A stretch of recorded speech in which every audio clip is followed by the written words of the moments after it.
তো বিএলওদের উপর যদি অস্বাভাবিক চাপ দেয়, আপনি এখানে শুধু বলছেন কেন, রাজস্থানে দেখুন বিএলও বলছে আত্মহত্যা করব, তাকে বলে দেওয়া হচ্ছে এতজনের নাম বাদ দিতে হবে, সে মানুষটা বলছে আমি আত্মহত্যা করতে চাই, আমি এভাবে পারছি না। এখানে যদি বিএলওদের উপর চাপ সৃষ্টি করা হয় যে এতজনের নাম বাদ দিতেই হবে, এতজনকে হয়রান করতে হবে, আরে তাদেরও তো বিবেকে লাগছে।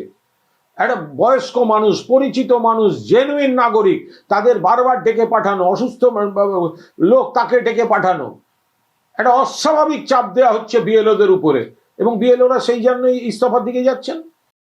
বিজেপির যা ইচ্ছা, বিজেপির সাংগঠনিক ঘাটতি ঢাকতে, বিজেপির ইচ্ছা মতো বিজেপির সুবিধা করে দিতে যেটা দরকার, রোজ একটা করে নতুন নিয়ম হোয়াটসঅ্যাপে মুখে এইভাবে চাপিয়ে দিচ্ছে নির্বাচন কমিশন। নির্বাচন কমিশন ওরা এইভাবে বিজেপির স্বার্থে বিজেপি যা বলছে সেইগুলোকে দিয়ে করে যাচ্ছে। বিহার উত্তরপ্রদেশ দিয়ে গঙ্গা গেছে, তাই এবার বাংলাতেও বিজেপির আশা দেখছেন উনি। আমরা আবার গঙ্গা আরো আছে, যে বিহার উত্তরপ্রদেশ দিয়ে এসছেন, মা গঙ্গা এসছেন, কিন্তু বিজেপির গঙ্গা যাত্রাটা কিন্তু বাংলাতে আর একবার হবে। তো গঙ্গার কিন্তু প্রয়োগ, ওনাকে ওই টেলিপ্রম্পটারে এক ধরনের বাংলা প্রয়োগ করছে, গঙ্গা যাত্রা বলেও একটা শব্দবন্ধ আছে। তো বিজেপির গঙ্গা যাত্রা সেটা কিন্তু বাংলার বুকে আর একবার হতে চলেছে।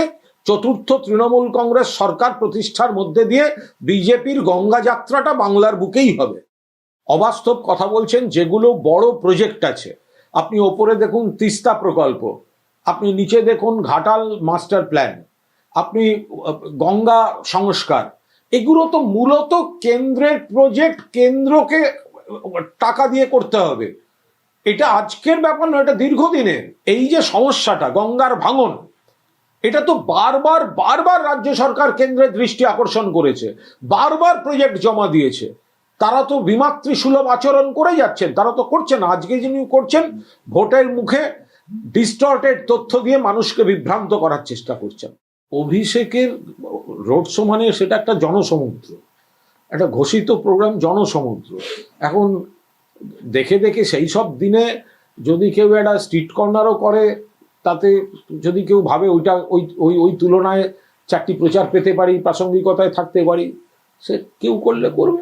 কিন্তু অভিষেকের সভা একটা জনসমুদ্র রোড শোটা। এসআইআর এর চূড়ান্ত হয়রানি, মানে যত দিন যাচ্ছে শেষ পর্বে এসে নির্বাচন কমিশন পুরোপুরি নোক দাঁত বের করছে।